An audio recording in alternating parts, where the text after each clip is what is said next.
So it's now event season. If you're an event, exhibition, open day or summer fair, give the team at Fast Signs a call. They can help your event stand or stall, stand out and make a statement. From banners and flags to tablecloths and backdrops, the team at Fast Signs would love to have a chat with you and see how they can help. Just check out fastsigns.com/Leeds. And if you mention the Lot Pod, I'm fairly certain the guys, Andy and the team, will give you a really good deal. Hi everybody, welcome to the Lot Pod, the Leeds Rhinos Lot 17-8 podcast, kindly sponsored by Fast Signs. Match review panel time. Duncan, producer Chris and Eddie here. Duncan, how are you? Really well. Good? Really well. Really well. Just talking to Fast Signs, perhaps they could do something with this new studio, because we've never mentioned. No, we need a sign and fast. We need a sign and fast, so we should go to fastsigns.com/Leeds. I'm sure nice, Andy, we need some help in here. Like what do you call them? Like one of them old bar signs or something in there that says Lot Pod. We need a lot of Can't remember what they're called. Decor like and tube lighting. Yeah, some signage and. But yeah, it's kind of daft that we've got a great sponsor, but stood in a shell of a studio. So this is the new studio. It is a work in progress. Well, you've already just mentioned it 3 weeks later. Yeah, 3 weeks in. It was the Kirsty pod, wasn't it? We just decided we're never going to mention we are in a new studio. It's actually at the top of Bridgewater Place in Leeds, which we're very lucky. Yeah. You know, they just said we've got this one room. That's how well the pod's doing that we can afford that. We've just got this one room. I mean, we all live here, but... It's in the cellar. The three cellar dwellers. Yeah. Another live event last week with Terry and Yestin. That was absolutely amazing. That was really good fun, wasn't it? Right, Duncan didn't go. I think he slept in. Did he pay for a ticket? He did. I was working. He did pay for a ticket. As long as he paid for a ticket, it's fine. Yestin Harris, the first bloke that ever broke my heart. Yeah. The only bloke that's broke my heart. I mean, so nice to meet him. Loz were chuffed, wasn't he? He got his shirt signed. Yeah, Loz had a shirt that was, what was it? Great Britain. Oh, the one from Great Britain Leeds, wasn't it? Yeah. Great Britain and Leeds representatives. And the last person to sign it was Yestin. So he got it, didn't he? That was a... Yeah, and they were great, weren't they? Because they didn't have to travel... I mean, Yestin lives in Cheshire somewhere. Miles away. And it was a 2-hour, 45-minute drive. With the traffic. The traffic was horrendous. And they still turned up, honestly. Yeah, so the absolute touch of class. So and Terry's always great fun, isn't he? Tez is a number one Lot Pod fan. That is an absolute fact. So it was amazing and thanks to everybody that came down. Thanks to the Brotherhood. We're very grateful to the Brotherhood and to Terry and Yestin for popping down with us. We've got some more exciting ones coming up in the pipeline. We're working on two more. One of them's going to be really good fun. But one of them is something we've never done before. Yeah. So that'll be good. And then we've got a potential returning guest. Yeah. As well. The podcast is available now. It's not on Spotify yet. It's just on the YouTube channel. So if you head on over, it's a very funny podcast. And again, massive thanks to Terry and Yestin for joining us and to the Brotherhood team, because Josh and the team down there were exceptional. They always look after us. And they literally...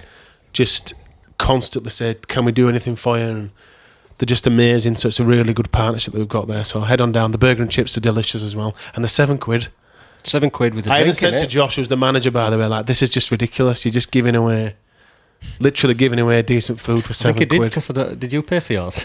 I don't think any of us paid for it. I think he literally gave us it for nothing. So yes, that Terry and Yestin special is available now on the YouTube channel, and at some point this week I will upload it to Spotify as well. Match a few panel time. Before we do that, we are going to review the game. We're going to hand out our Lackey Miller Fast Size Player of the Match. We're going to preview the St Ellen games. We're going to talk about Jake Connor again in the review and outside of the review. We're going to talk about Danny Maguire. Danny Maguire. We're going to talk about Danny Maguire, and we've also got some podcast news as well at the end, so stick around for that. Hull KR 8, Leeds Rhinos 14. Boo! Boo!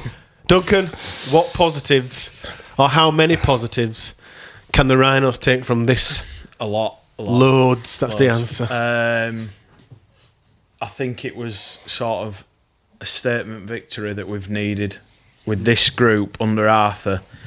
Being 8-0 down and coming back and winning 14-8 shows massive cojones against them, because as we've alluded to in the intro there, the fans get on the back of the referee a little bit and can easily swear refs. But in terms of playing, the usual Miller, Connor, Watkins. Story of the season. I thought it was Lasoni's best game in a Leeds shirt. Really? Yeah. Just purely because of who we were playing. I think a lot of times he influences games when we're playing the lesser side, so to speak, but He were really going for he'd give it to him. Because I think they introduced JWH at the same time as Lasoni. Kind of go man for man. And he completely outshone him, did Lasoni, so fair play to him. Pack laid a good foundation. I think first half, even though Sky said we should have conceded 5 or 6 tries. Well, we didn't, did we? Well, we the did. thing is with that so. annoys me a bit, because like you say, well, they should be 24-0 up. Well, not if they can't execute it, should they? Yeah. If you can't not throw a ball 5 yards forward, then you don't deserve to score a try, do you? So I think it's just one of them as well, where we've needed to put one over on KR. There was the defeat at Headingley. We should have beaten that which game. we should have beaten him. And I think the team knew we should have beaten him. We've then gone to St Helens and had a disappointing loss. And I don't think there was really any expectation, apart from what Arthur said, which was in the group, the players expected to go there and win. And they've gone there and won. Do you know what? I think, not jumping back too many games, but that St Helens loss could have been the best thing for us this season. Potentially, yeah. I think they might have got a bit complacent. Yeah. Mentality-wise, I think that and this game are the two biggest. Yeah. Certainly, like, looking to the back end of the year now, being in the playoffs, that win yesterday helps us. Massively. Positives for you, producer Chris? Tons. Absolutely tons. Like I say, I think coming from behind is a real positive, especially over there. I know the wind was in his faces in the first half. The wind wasn't that bad to affect them throwing them forward passes, but and I think people forget that we had a couple of missed opportunities as well that absolutely. we sort of take, and then we just absolutely battered them. They were sticking to game plan like just 100%. We were kicking them to death. The forwards just battered their forwards. Yeah, I think. And they played when they could rather than overplaying. Having overplaying off It was like a perfect 40-minute performance. Positives, Mikey Lewis, hoisted by his massive petard. His own petard, absolutely. If you're going to go down and pretend to be unconscious, don't be surprised when your car play on. Just on that, I'm kind of skipping ahead about is that 9 points on my notes here, but was that one of the most satisfying things to ever happen in a game? Mikey Lewis ruined himself out because he's a stupid idiot. Well, it was, but I didn't really realise until after the game that that's what had happened. I thought he'd actually failed it, but then he was running off pitch saying, I'm fine. But I've looked at protocols on website, and it just says Mikey Lewis is an idiot, doesn't it? I've seen it. 18-point B.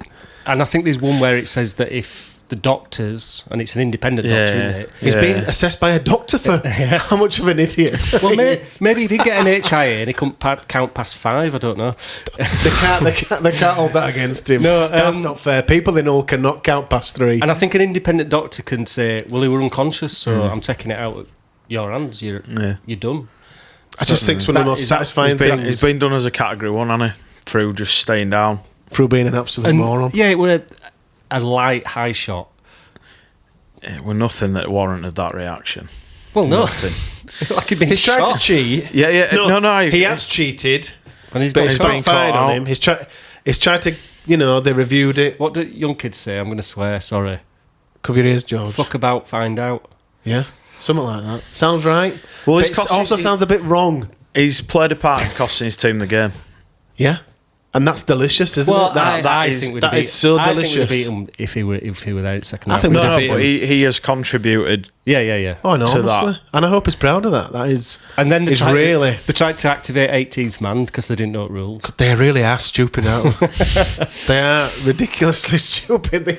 Okay. At 8-0 at half time, I never. No, how did you feel, Dunk, at the half time stage? Did you feel? Because sometimes, I don't know if it is it something of a hangover from the previous 2 seasons, or did you feel anything in particular about one way or another whether we were going to come back in the game? It is weird. When we were behind under Rowan, you just didn't know which way it were going to go. You could either come back and batter him, couldn't you? Or get hammered. But under Brad, when he gets hold, you know he's going to get hold of him and he's going to demand a hell of a lot more at half time out of the team than what they showed in the first half. And I was saying, I felt if we kept hold of the ball and actually created a bit of pressure, they're not all they're made out to be. And we did. We attacked a lot better second half. I think we just kept hold of the ball, got them into a grind, and then scored the best try that will be scored this year. You'll see when we get to stats that the shift from first half to second half it's miraculous. Is why we won it. And they just kept hold of the ball, kicking into corners. I'll get to it now, actually. I think we're the type of team that Hull KR don't like playing. A bit like Wigan, because we can... Yeah. Which is amazing to say after the last few years. We can just go into a grind and not worry. We stay in the arm wrestle. Not worry about it's about scoring pressure. Or it will come. We were unable to get in a grind with teams before because we weren't fit enough to get in a grind. So we were having to try and find other ways of winning. Whereas now we didn't have a pack, did we? No. Whereas now, if teams want to go set for set, we're just like, right, fine, bring it on. It was always an ever-changing dynamic thing. Like you said, it's always like, right, that's not working. You know, the smashes down the middle. We're always changing, and I think too much change in game just creates something that can't exist. You can't constantly keep changing something for it to stick to one form. What I'm really pleased to see, and I were being impatient at the beginning of the year about his attack. And there were obviously reasons for that, weren't there? But attack is so purposeful now. That they're playing when they're meaningful. They know when they can play, but they're not overplaying. And we've got the players that can do that. So we haven't had a squad like this for many years. We just need to keep them. We need to keep Millercroft and Connor fit. Yeah, fit and playing. Yeah. Just on the completed set rates that you mentioned there, in the first half, our completion rate was 66%. In the second half, it was 90%. That's an enormous shift in just kind of getting the fundamentals right, completing the sets. That has to be, as you mentioned there, Dunk, Brad, having a word with them and saying, let's just stick to the simple game, complete the set, and tighten up on. I think it'll be a mixture of both as well. I think we've actually got leaders in the team now as well. Yeah. The likes of Cam, Ash, they're not frightened in saying a word. They'll know when they're not performing. Yeah. So just on that, I think Ash is turning out to be a really good leader. People don't realise, but I think Brad Arthur said it a couple of times. He said Ash is really good at calming them down and saying the right things at the right time. Yeah. Well, his Leeds 101, isn't it? Well, you might not think with him being out in centre that you usually think it's somebody in middle, don't you? I think that's a massive cliche. You know, it's nonsense. The captain can't be a winger. The captain can be the right person for the job. Doesn't matter if whoever that may be. And there's no one. Well, we've got 3 or 4 actually more leads than Ash Handler. He's absolutely perfect for the role. Did you feel Chris Samlasoni's try just sparked the momentum in our favour from that point on? Our Reece Martin's got in team at week from that missed tackle there. Ex-Leeds. And Minchella. Yeah. It were coming though, you could tell. Yeah, and it was really early on in second half, wasn't it? But we'd sort of... You could tell we'd changed attitude and it would just keep banging on the door, and it only took 5 minutes. Yeah, and we're in. And we were in. Just a strong run. Yeah. But I think he'd done a couple before that, hadn't he? He'd skittled a few, went up the other end and skittled a few more and got over. Yeah. So it was a great pass from Cam. Boo. Booing because it was forward. It wasn't. All their passes were forward. Literally. Literally all of them. So I thought it was like sort of... I think that spurred players on because it was just rewards for that 5-6 minutes of second half effort that they'd put in, and you could see like The a reward for shift. that. Yeah, deserved, well deserved. We're here. We're once again recording a podcast, and we once again talk about Jake Connor's impact. 2 conversions and a penalty, 6 points. I thought Jake Connor's performance was effulgent. Effulgent. He was clinical Is it a and French orchestrated our comeback. Do you know the word effulgent? Have you just bought a thesaurus? Well, do you know, like, we're always... Yeah, I've looked at the thesaurus earlier. Do you know, like, we're always running out of words to describe... by the way, I've definitely pronounced that word wrong. It's an adjective. It means radiating brilliance, shining brightly, full of vitality. I know how you spelling it. Or excellent. EFFULGENT. Effulgent. Very good. We always say we're running out of words to describe the guy, so I said, All right, sorry. I said let's find another one. Just continued his form in what has been a truly remarkable season. We are going to talk about, because we haven't had Duncan's hot take. Have you got a bleeper? Which is great for the social. Don't worry. To clip that. So we'll get Duncan's hot take later on the England kind of stuff and talk about Connor's interview with Sky. But just in this performance again, obviously, initially it was awesome to see him cupping his ears to the KR fans at the end of the game. And one of the silly buggers even ran onto the pitch, didn't he? Trying to get hold of him. Absolutely delicious. So tasty. What did you make of, again, and is there anything else we can say around this man? Because he's just... The biggest compliment I can pay Jake Connor is he deserves to wear the 7 shirt. And that, to me, that's one of the biggest compliments on Rob Burrow Day. On Rob Burrow Day, 7-7. To say that he deserves to wear it. I think he's earned it. He's earned the shirt. It's not a shirt that should be given away lightly. And he's just consistent. Yes, he's had you tipped him for Man of Steel at the start of the year. Kirsty backed him as well. She put money on it. We said it could be rocks or diamonds. There's been I said it could be rocks. Far more diamonds than there has been rocks. He's had everyone had a bad game against St Helens. Yeah, we were crap, weren't we? In the cup, he made a couple of individual errors against St Helens. Yeah. No player makes no mistakes. No, exactly. Pretty much every other game, whenever he gets his hands on the ball, he's one of them where you just get on your edge of your seat because you think, what's going to happen? Yeah. You're excited that he's in your team. Pure X factor.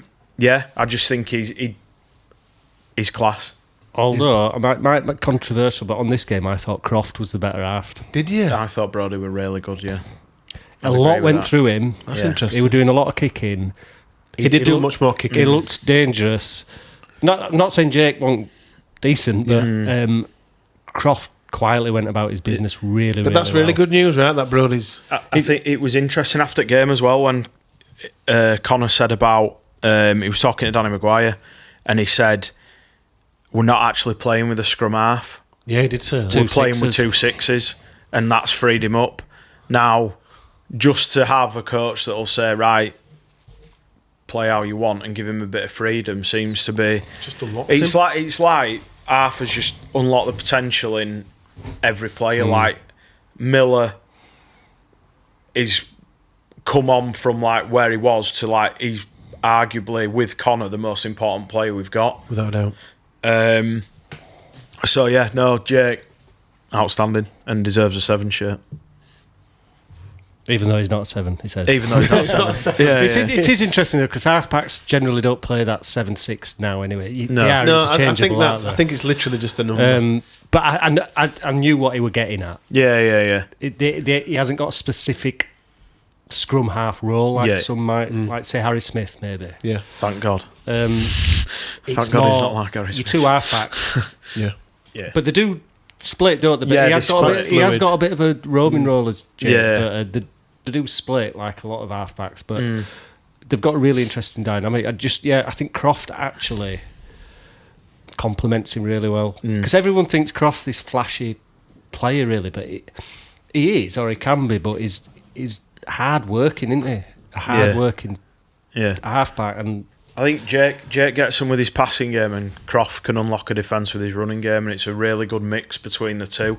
And Croft's short kicking game, adds to the team as well as Jake, because he put that decent kick in where McDonald was unlucky not to score in second half. But no, I thought Brodie went well. And again, we're on the Lot Pod, and again, we're talking about another player, your man, Lachie Miller. A stunning move, and probably, certainly, the try of the year. Oh, it's try. Not just for the Rhinos. No, I'm talking for the league. That. Just because you're going to have to go some before that's beaten. Just because of what a team try it was. The Lee one against Wigan were good, but I think that one were better. This one were miles better. But just before we kind of go on to Lachie, I thought let's begin with Edgell, because he made that try with a great handoff, run round Hiku to create the initial break. What did you think of? Is this Edgell's third start of the year? Well, he's pushed Riley out, hasn't he? Just seems to be one in, one out, and they're not. Which is not a bad thing. I don't think even Riley will think it's a bad thing. Yeah, I think it's brilliant. I think it's his wing spot to lose now, isn't it? Yeah. I love Alfie. I think he's class. I think he's one of them players that he's outstanding.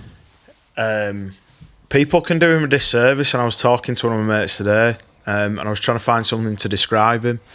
And I said he's hard working, but that doesn't do him. And he's tough, but that almost doesn't do him justice. He's really reliable. It is, and that is for a young lad to come into a team in a pressured game away from home, probably the worst ground as a winger to field high balls. The wind, to not drop a ball, eat the first carry and not even take a backward step, and they were all gunning for him because they were looking at him thinking, "Oh, we've got an easy, we'll smash him back here." But it doesn't, does it? Don't go backwards. Don't take a backward step. I think he's so underrated that he gets you on the front foot, even if it's only making 5 or 8 metres, to then get Hall going forward, because he's not going to get dragged back. It gives you that momentum at the start of the set.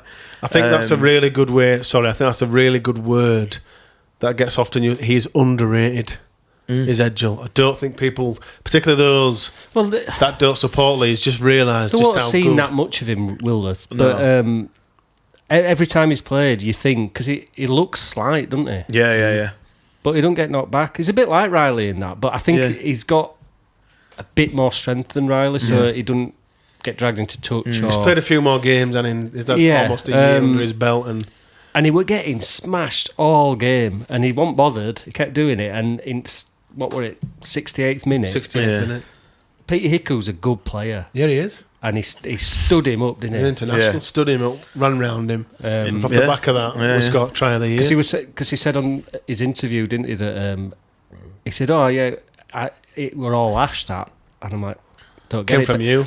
But what he Way said too was, humble, because Ash Alfie. were out of position, and he knew, and he got back into position. So he gave all credit to Ash, but it's like, every one of the players in that try needs credit. They all did something really. They all backed each other up, and even Jake Connor came running onto the ball. And he said, didn't he, in his interview, he said that's difference in the game. I wouldn't have been doing that before. He'd have just sat back and probably could have scored. Steaming on it.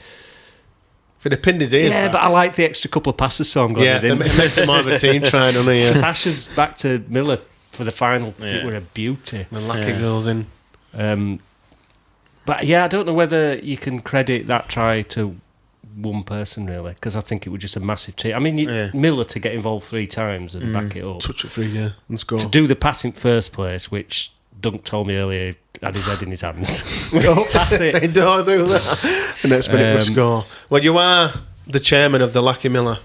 Yeah, and I've got a new convert. I've got a new convert. Have you? Yeah. Matthew Shaw. Really? If you're watching Matthew, he's put out an article he has, hasn't saying he were wrong. He's changed his mind. He's joined the producer Chris Lachie Miller fan club. He has. We got any badges left? Well, I'm waiting for my subs to come through from him first. I think he's best fullback in the league. Yeah. You finally there? He's the most well-rounded fullback in the league. He's the best by a mile. Well, I just like, you can look at Field and his pace is just electric. Fast. It's boring, and he can break and stuff, but he ain't got the passing game that Lockie's got, and the tackle bus. He ain't got an handoff like that. No one has. No one has. I think there's three one has. in the conversation for me. It's Wellesby, Field and Miller. But for Miller to be in the conversation with those three when those other two, last year, we wouldn't have put him there. No, he were making too many errors, wasn't he? Because he were making too many errors. But this year, he's been just consistent and he's been consistently good. And mopping up at back. I think it all comes down to him not having loads of experience. That goes underrated as well, what he did in first half, that grubber kick through when he just took it off the line, beat a couple of men and then threw the offload. Like, he's so cool under pressure. I think, there's no one you'd rather have at fullback for me. Not in our side, because we need a bit of that. If it's exactly what we need. Because he's tough as well, isn't he? So it's like Wellesby. I don't think he'd fit in as good as Lockie does in our side. Different player, and he's not a ball carrier. He relies more on his wingers. That's kind of my fear, because obviously he's going to get a new deal at Leeds. He's going to stay at Leeds, but he's so entertaining. But I guess I felt this way after Brent Webb. So I thought Brent Webb at the time and Yestin. So I guess it's happened to us previously, but I'm kind of looking ahead years on years. Like, this guy's so good, replacing him. Yeah, but Alfie Edge will replace him, or they're fullbacks, aren't they? Riley Lunds are fullbacks. So they're different players, but they'll be learning off him. But he's still learning himself, isn't he? They're going to have at least 2 more years of him. The reason I've always enjoyed what is just entertainment, but what is added now is rugby smarts, isn't he?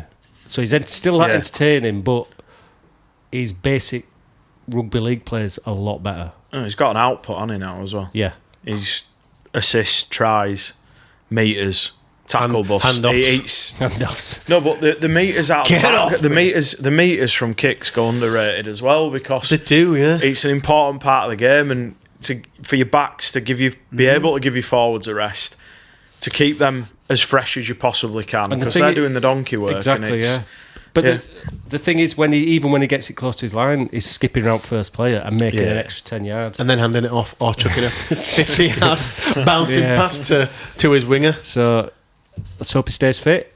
Harry Newman, another solid game from Harry Dunk. What do you think of his performance? I think in the last 4 weeks he's really stepped it up. Again, ball in hand, really solid. Yeah. Not reacting to trying to be wound up by McIlaurin or anything like that, and he's playing really well, and he's playing consistently well. Never gets spoke about enough for me. No, he doesn't. It's like people wait for him to trip up, and then if he trips up, they'll go all in on him. Yeah, that's a really good point. The people are quite quick to jump on, particularly Harry, when there's a smallest thing to critique, but when he does things well, they don't seem to... There's no column inches about him doing anything well. No, I don't get that. Well, the good thing is he's winding the opposition up in the right way. They wind themselves up over him. They wind themselves up trying to wind him up, but them trying to wind him up doesn't wind him up. No. Which winds them up? Well, the thing is with Harry, his frustration is because he's a winner. Yeah, he's one of the most competitive. He cares so much and wants to win that much for Leeds that sometimes it boils over in the wrong way. But when now he's channeling it all into his performance, there's levels in rugby league. And I'm sick of Hull KR fans going Jack Broadbent. I'm just sick of Hull KR fans. Harry Newman proved he's miles in front, and Broadbent's not even in the conversation. He's absolutely. Jack Broadbent's playing well in a decent side, isn't he? It's astronomical. Oh yeah, he's on. It cannot even be. To be fair, I think that's why Sean Wayne likes him, doesn't he? He's the type of player you want against Australians. Of course, he tough. is. Look at his defensive work. Mikey Lewis's head off. That looked good. See, to me, that could have gone either way. If Lewis don't stay, well, I'm glad he did. But if he don't stay down, to me, it's a knockout. I mean, it was like here, wasn't it? It wasn't like he didn't swing an arm round the throat like you'd expect with how Lewis went down. But I think I think defensively he's been very good, and he's now adding the tries to his game as well. I think we've just got a really consistent back five that the only spot that's changing is Riley or Alfie. Yeah. The rest are just settled. And I think with Harry, what it is, everyone used to moan about him being injured all the time. He's sorted that out, but he's actually changed his style a bit, hasn't he? Exactly. To stay injury free. People And to stay on the field. And I would say that his style now is more mature and a better style that you want from you. And a more consistent one. It's fine dancing around, scoring the odd wonder try now and again, but if you're not defensively sound and you're not carrying it in strong all the time, and that's what he's doing. That's all it is. I think people think that he's 19 again. Well, yeah. But he's not. When was the last time he were injured? Was he played a full year? Yeah. I can't remember last time he were I injured. think last year, wasn't it? And he's worked really hard on that. But that's what I mean. You're not going to get someone that works that hard, and that's what I don't think people see that, and that's what I was saying. I don't think he gets enough credit for it. He doesn't. Because it's easy to write things about Newman just to get clicks. But I think both our centres, I think Hanley as well. Hanley destroyed Hiku yesterday. Yeah, he did. Absolutely destroyed him. Hiku couldn't get near him. He was just skipping round him every time he got the ball. And there, Hiku and Broadbent are talked about like their next level. Well, Hiku was shown up. Hiku really struggled against us defensively yesterday, against both Alfie and Ash. We give him a torrid time in the centre, which, yeah. Jared O'Connor, bestie of the pod. I thought he had a really good, thought it was his best game of solid the season. game. I thought it was best game of the year, I agree. 100%. I mean, he just totally bested Mickey McAlorum. Well, he's shy. I mean, he is about 93, That's the isn't he? second time you've I know, swore. but I really don't like him. What I've been doing bogs in South Stand that. You've well. said that since the moment I cannot first stand spoke. I thought he was a him. bad signing for Hull KR. But, horrifically bad. Sorry. Jez Litton's Anyway, not a bad player, go is he? on. Jez Litton's all right. No, Jez Litton's a good player. And he did 80 minutes again. I nearly said 90. There's just little elements. You don't watch a second of football. Playing against 10 men. Yeah, but he loves saying 10 men and 90 minutes. Went to penalties. He hasn't watched a football. He hasn't watched a football match since 1990 World Cup semi-final. Don't bring that up again. But yes, Jared. That's the last game I've ever watched. Absolutely excellent. Yeah, he were a 9 out of 10 for me, Jared. Yeah, I think the key is with Jared, like, I thought yesterday what he did really well, he ran the ball. And that sounds really basic, but when a hooker starts running the ball, it creates doubt in the defence, especially if he's running off quick rucks. And that's what he started doing second He half. picked his moments, didn't he? And then he went... But when he ran, he was making meters and he was creating doubt in the defence. And what that does, it gets your defence to like stacking, because they're thinking, we can't be leaving gaps behind ruck because Jared can take advantage. And that's what we want. I want to see a bit more of that, because he can do it. Yeah. But for whatever reason, he's not been doing it, and you don't just want him there shipping the ball on. Could be Brad Arthur, couldn't it? Run a bit more. Yeah. Because Could be, yeah. you can't... His defence is just first class, isn't it? Yeah. Yeah. Yeah. He's not been flying out as much. So whether he's been told to rein that in, I don't know. Well, you're never going to... With Jared, you're never going to doubt effort or defence. Ever. Because there is like non-negotiables of a performance. He'll make 60 tackles a game. He'll do you 80 minutes in the middle of the field. He won't shirk his effort. And he's keeping Andy Ackers out, isn't he? I don't think Andy Eccles will be back. I'm not sure. I think he'll end up at another club. Yeah. Maybe even this year. Yeah, I don't think he'll be back. And that's what, 3... Well, the telltale for me was... Probably And I really called it on the remember. pod, about Sinfield coming in instead of Ackers. Yeah, you did, yeah. But Brad's that's- always said, hasn't he? Said, you need to show me what you're doing in reserves. I've not watched many reserves games, so I don't know how he's going. I think with Ackers, I don't know whether he's low on confidence and he doesn't...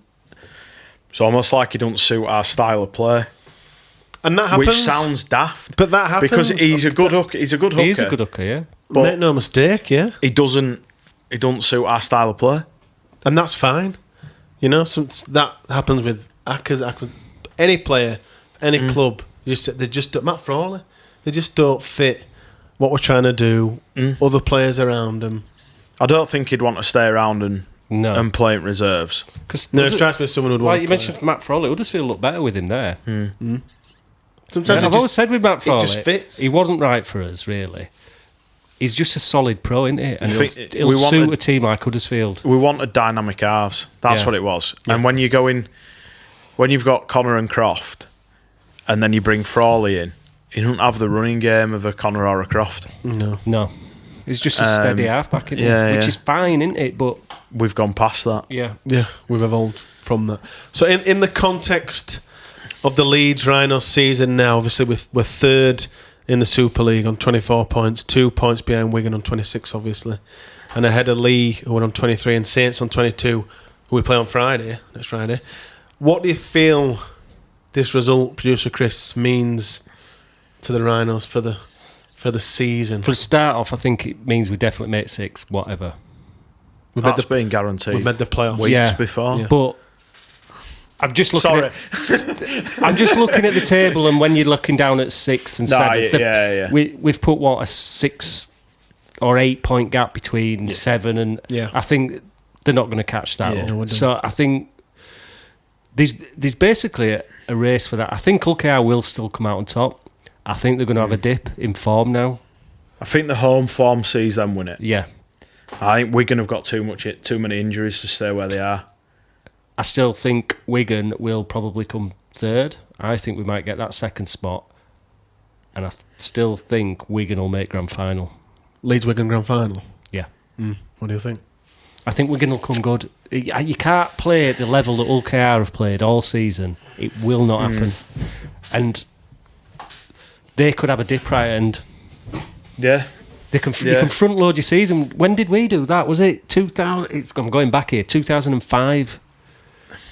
We went. That's when Bradford cheated to beat us in final. Yeah, we went all guns blazing, didn't we? Sorry, say cheating. All season. Overspent salary cap.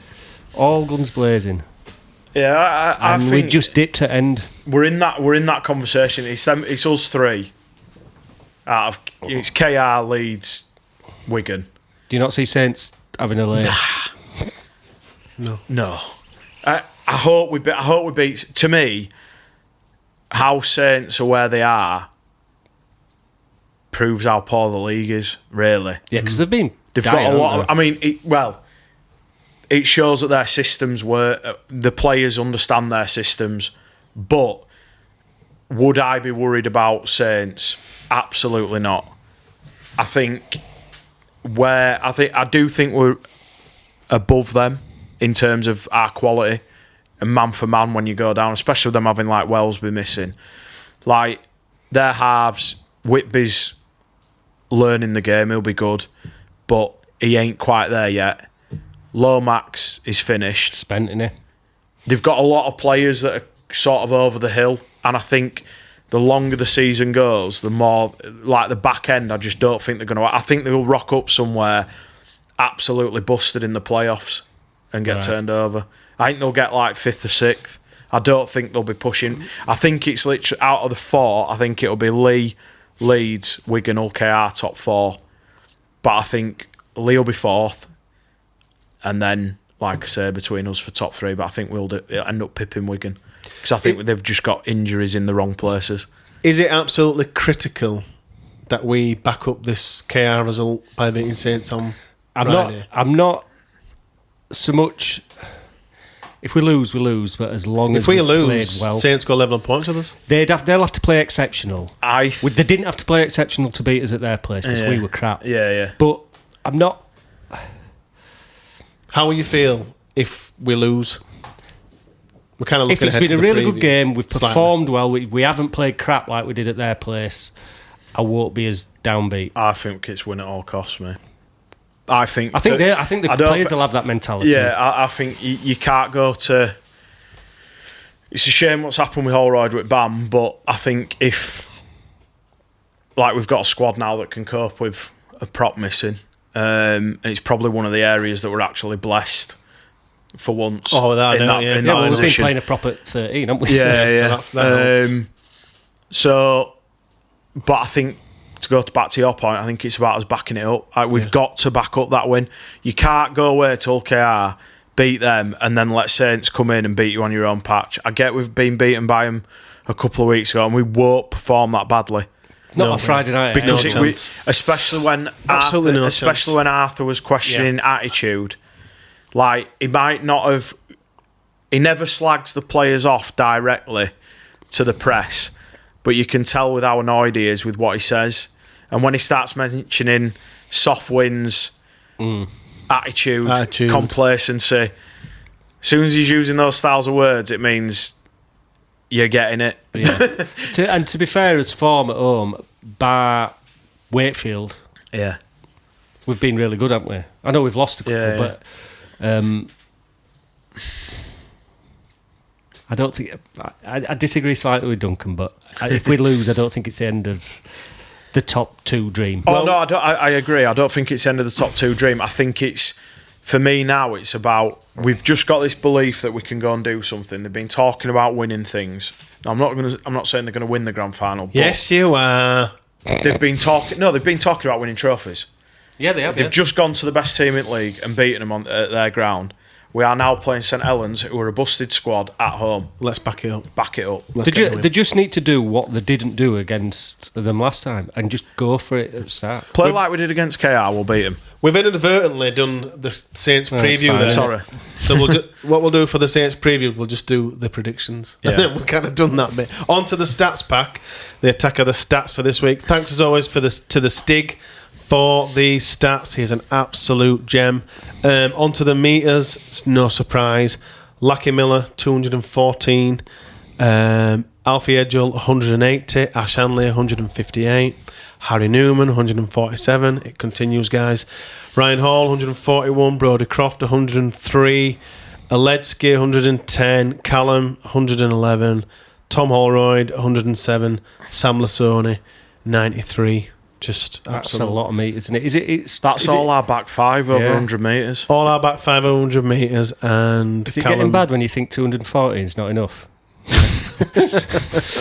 He's sharing it out a bit now. He's passing ball and making me have a heart attack. And then the top three tacklers, of course. Bestie of the pod, Jared is top of that with 43. James McDonnell with 37, and KP with 31. See, they're quite low, aren't they? That tells usually if you've been in a big attritional game, you're at. That says 50, to me that with Jared making 41 and playing the full 80, that says to me that they were trying to get wider than our middles and didn't think they were going to bust us up the middle. Trying to get past them, trying to get round Jared. It's now time for us to choose our Lucky Miller Fast Size Player of the Match, but just before we cast our votes, we'd love for you to play along at home. Please comment below on this video on YouTube with your selection for your Lucky Miller Fast Size Player of the Match, and let's see if you agree with us. Jake Connor. Really? Yeah. Right. No chance. He wanted my top three, but not in my top three neither. Really? Fair enough. So do you want me to go first? You go, Dunk. So my top three is Sam Lasoni, Callum Watkins, and Lucky Miller. Right. With honourable mention to Ash Hanley. Where you going, love? Miller. Lucky. Yeah. Agree with Sky. Miller. We now cross over to the producer Chris, who is the chairman of the Producer Chris Lucky Miller fan club, who's going to give his award to Callum Watkins. My three: Lucky Miller, Ash Handley, and Brodie Croft. Where are you going, Producer Chris? Lucky Miller. Lucky Miller, you are the Lucky Miller Fast Signs Player of the Match for the 19th time this year. Congratulations.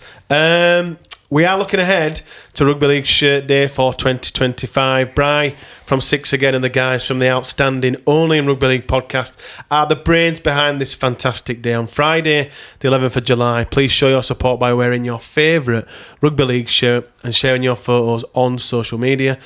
Don't forget to use the hashtag RLSD25 to help spread the word, hashtag RLSD25. All proceeds raised from the event will go to the amazing Rugby League Cares Foundation. So if you can, please do donate and help raise funds for the fantastic cause. You can follow the day on X at RL Shirt Day, on TikTok at RL Shirt Day, and on Instagram at Rugby League Shirt Day 2025. Follow all those accounts to get updates throughout the day. Let's unite, celebrate and support our Rugby League community. It's a fantastic day, and please do try and get behind and donate if you can on Friday, the 11th of July. Well, just as I walked into this studio tonight, producer Chris hit me with the news that Danny Maguire, after less than 9 months in charge, has been sacked by Castleford Tigers. First of all, who the hell the Castleford Tigers think they are? I guess the only question is for you two, for us, is one that's probably going to come up throughout now. Danny is available. Duncan, should Danny Maguire finally return? For me, it makes sense. I think as an assistant, working in, whether it's as an assistant, whether it's working in the pathways, coming through to look what he did for Michael Lewis. Michael Lewis has openly said, and look, Danny now he's Maguire has had been one of the biggest influences. Absolutely. Imagine him working with Jake Connor. Well, the respect's there. Massive fan of his, isn't he? Yeah. The respect's there because you could see it on Sky. So I think Leeds would be. I hope they'd be having the conversations and saying, right, we've got something for you. In some capacity. Whether it's attack coach or... I mean, look, who won't want to be in a system? And he'd learn under Brad. Yeah. Like, he was thrown in at the deep end, really, when he's gone it. He shouldn't have taken it, but I don't think. I think it's a poison chalice. Look, the squad was shite. They weren't going to do anything this year. And I think... Sports people like challenges, don't they? But that could ruin your coaching career because people are crap at cast. But I'd bring him back. Whether that's in first team, there could be an argument that you don't want to upset the dynamic that we've got that's working. But I'm sure Scott Griggs would be like working with Danny as helping their attack. There's got to be a job somewhere, isn't there? Yeah. You don't let his talent and his knowledge. No, you can't. Go. I don't think he's wanted to come back to Leeds when we've been a bit of a basket case. Yeah. And I don't blame him. No, blame him for that. But they're settled now, aren't they? And perhaps, like, becoming an assistant of some sort or an attack coach, obviously it's pure speculation on what Danny wants to do, but perhaps that's something now he's given the head coaching job a go at that basket case club cast. He might be like, you know what, maybe I do need to learn from someone like Brad. Maybe I do need to take a backseat, develop my game more, and go to somewhere where he's loved, absolutely adored. In fact, is that more than loved? Anyway, get your thesaurus out. He'd have. I'll tell you next week. And we're going to give him the time to say. It's just a better organisation. It takes him out of the limelight as well. Of course, it does. He's not picking a team. You know, it's a settled everything about Leeds at the moment, and I can't believe I'm saying it after such a short period of time. Probably the first time on this podcast we've ever said it. It's settled. In the squad's settled. Absolutely. The coaching staff. If Brad Arthur chooses to go, I won't be against them going, right, Jamie Langley steps up and takes over. It's all very calm, whereas it's not been like that. No, it's been... It's that calm. I don't even know when they stop signing players because I haven't even looked because I'm not that bothered. Not bothered about it anymore. They can add a 9 if they want to. It's retention for me, but yeah. But it sounds like Ian Blease sounds like it's done. Well, he said the other day, didn't he, on that bench podcast with Jenna that this next year's recruitment is now done and he's on to 2027. Yeah, going through that way. So it's a perfect environment for him to come back and. One of his best mates is taking over as CEO. Gives him time to think as well. So I mean, a little reset to think, does he want to continue his coaching career, as in to become a head coach? Does he just want to be an assistant? Does he want to go down another route? This, to me, is more of a tap-in than bringing Callum home. Really? Like at the time, we were like, Callum Watkins just has to sign for Leeds. We were all here going, it will happen. This, to me, is like, if Danny's there, there's no point beating around the bush anymore. Just bring him home. I think the only caveat is what Chris said. It's Griggs. Because you don't want to upset that dynamic. It'll depend on what Danny wants to do. If Danny wants to come in and be this attack coach, that's what it depends on for me. But if he said, right, I want to come in and coach your halves and we'll work with the halves at from reserves upwards, no brainer, come in. Yeah. If he says I want to be attack coach, we've already got an attack coach. Yeah, but I think in any capacity, it's kind of in any capacity for me. As long as they don't.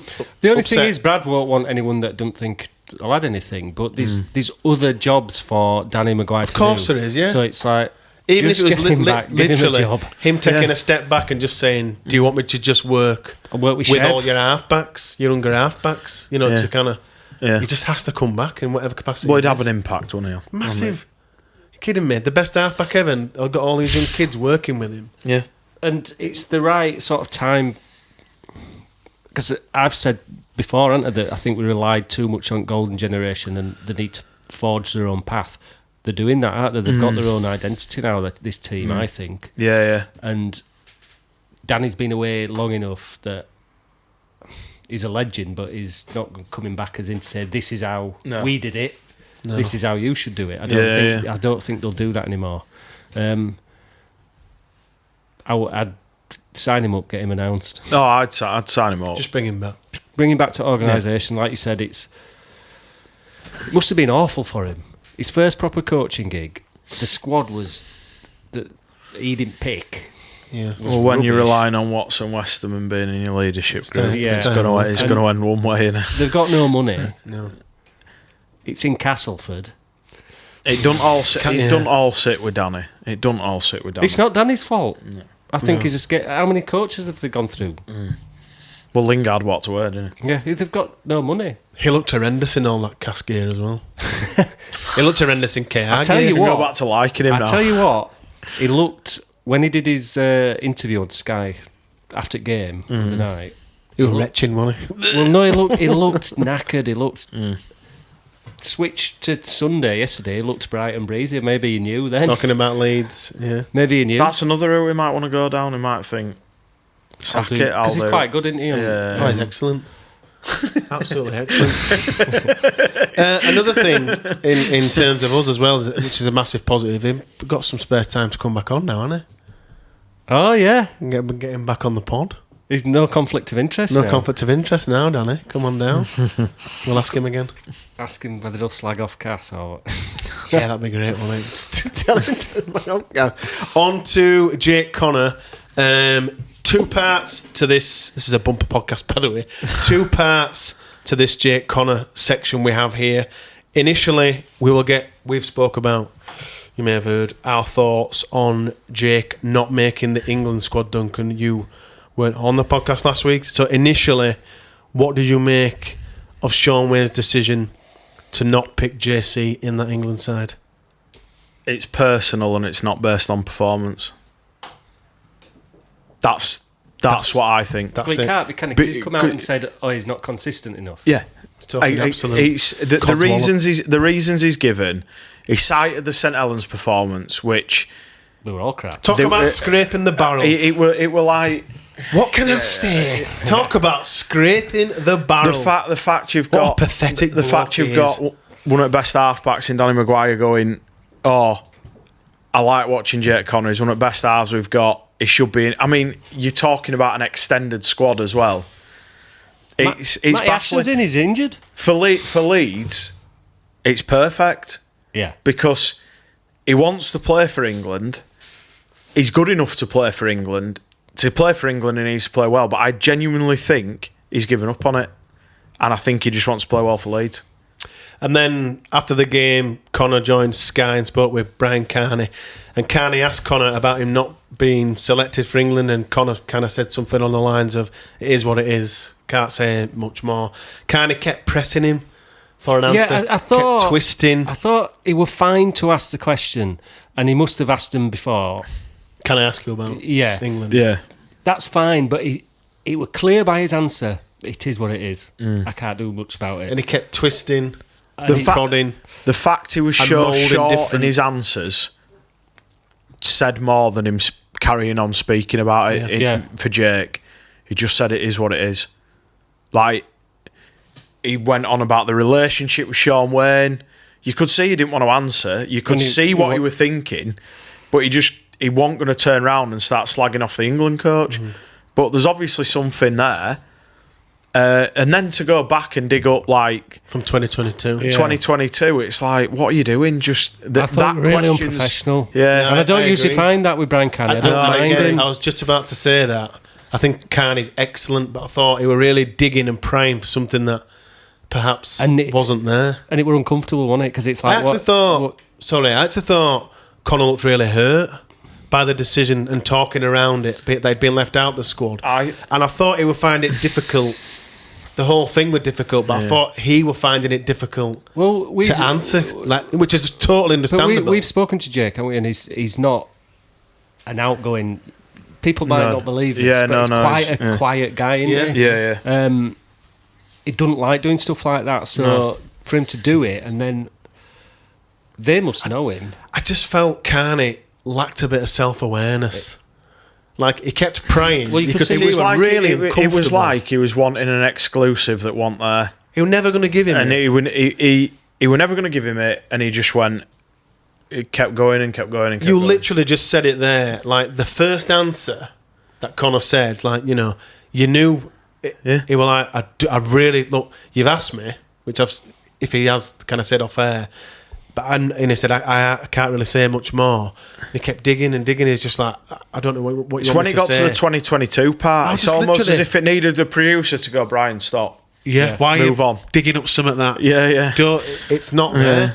And then all that would have come of that was like, was it you that just said exclusive? Exclusive. Yeah. All that would have come of that, if Jake Connor stands there and says something even remotely around Sean Wayne in a negative manner, it just goes pie straight to Jake Connor's face. Oh yeah. So I'm like, it's kind of loading him for something. I don't know. Negative. It seemed out of character for me. I know Brian Carney does sometimes try do the hard hitting questions, but he usually does it in a correct way. And the flip side of that is, I think Carney excels at that because he not only does he often ask the right questions to people, he utilises his limelight, his spotlight, and his position in a really good manner. He did have something to do with someone to do with Salford on in one of theirs, and they were really good at probing him. Yes, and they got the answers. I remember that the Salford but it was, chairman, like you said, it was clear from that first answer he didn't want to talk about. It was really uncomfortable, and I really felt for Connor, but I thought he dealt with it well.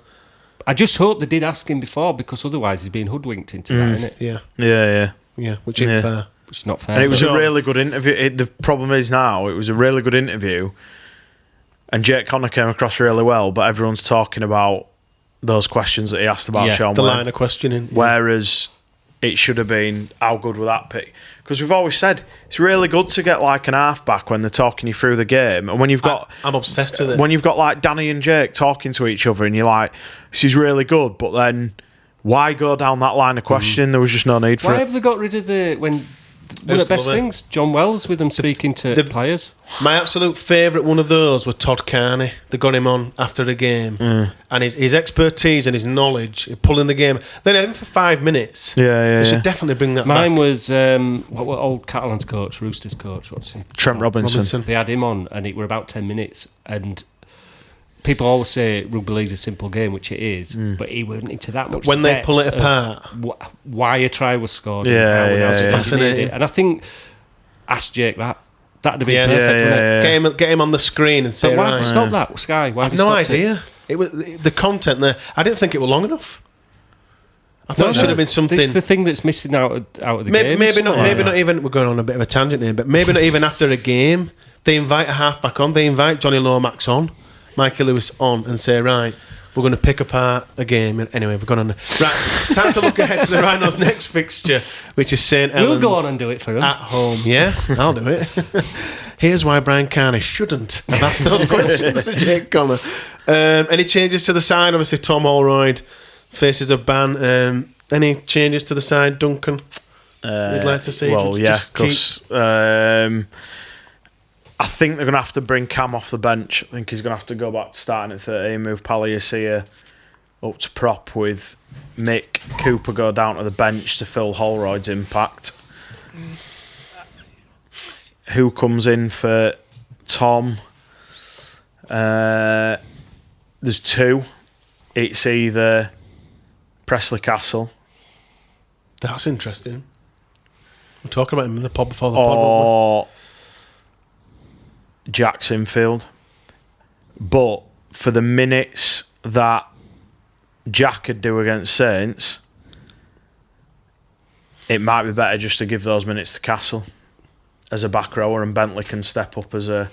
I've got a feeling Brad might do that because I think we'll want a big bench. Yeah. So it's Palacia goes back to prop. Yeah. Cam starts. Yeah. So have we got Bentley, Cooper, and Lasone. we? Yeah. I'd whack Presley in. I'd absolutely love to see him. I think we need 4 big bodies on bench. Yeah. Because we've often got steamrolled. I'd love to see him And debut. I don't think their pack's as effective as it was. No. So I think agree. we can get on top. Like you say, I'm not sure how many minutes Jack could get, and I don't think it's the game for him. No. But Presley, maybe. Whack him on for 20 minutes, 30 minutes. God, I hope that happens now. Predictions? Leeds by 14. I'm going Leeds by 22. I'm going Leeds by 18. I think we're going to That's put. really interesting. I think we're going to put performance on. Yep, a clinic and beat them. I think Put them to the they'll sword. still be absolutely reeling from how they played against him. Yeah. Oh, they'll be seething. And it's at They'll home be Friday seething. night. So I'm going 18. Comment below with your prediction. Just before we wrap this one up, I am not here for the next 2 podcasts as I'm going on holiday. So producer Chris... No, I've got AI to do it. Producer Chris turns into hosting Chris. You have to take your producer cap off Put a different and your cap on. hosting cap on. Are you excited to... I've not actually You've thought never of that. I'll be fine, won't I? You'll be fine. There'll just be a lot of edits. Loads of chopping and changing people. I think Kirsty's on with us, isn't she? Kirsty's on. That'll be fun. So I told Next her 2 podcasts. she might have to take over Yeah. halfway through. If halfway through it just moulds between Chris and it's harshly edited to Kirsty, don't comment or anything. Just well, fortunately, let it fly. one of them's Salford, isn't it? That's going to be a 20-minute pod, So surely. yeah, that'll be a quick wrap up. What's the game Well, after? unless we're losing. 2 hours It's an hour and a special. half. You're sat here and boof, bang your head up, Mike. So yes, I'll leave you in the capable hands of host Chris Yeah. for the next 2 podcasts. Thanks to Duncan, thanks to host Chris for coming along and joining for this review. Thanks everybody for watching, thanks everybody for listening. If you are listening on Spotify or iTunes, please do leave us a 5-star review. It just boosts us up those podcast charts more than you'll know. And don't forget, you can follow us throughout the week on Instagram, Blue Sky and TikTok. If you just search for The Lot Pod, we will see you all, I won't, but Chris will, for the St. Helens podcast. Take care.